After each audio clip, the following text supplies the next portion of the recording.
Le livre de la méditation et de la vie, Krishnamurti, 22 janvier. Puis-je me fier à ma propre expérience? En général, l'autorité nous satisfait parce qu'elle nous procure un sentiment de continuité, de certitude, de protection. Mais celui qui veut vraiment comprendre les implications de cette révolution psychologique profonde doit être affranchi de toute autorité.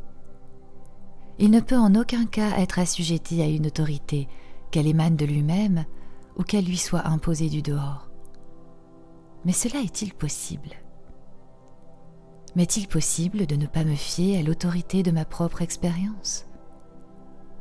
Même lorsque j'ai rejeté toutes les expressions extérieures de l'autorité, les livres, les maîtres, les prêtres, les églises, les croyances, j'ai toujours le sentiment que je peux au moins me fier à mon propre jugement, à mon expérience personnelle, à ma propre analyse.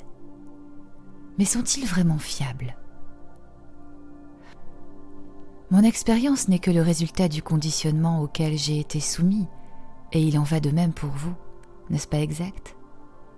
J'ai pu être élevé dans la tradition musulmane, bouddhiste ou hindoue.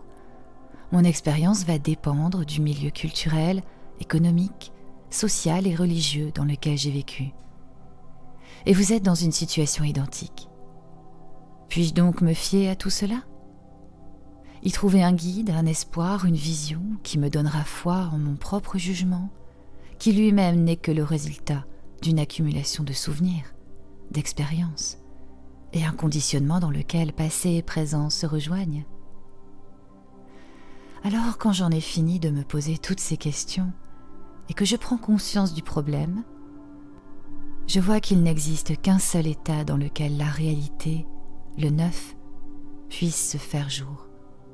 Et cela suscite en moi une révolution. Pour que cet état soit, l'esprit doit être totalement vidé de tout passé.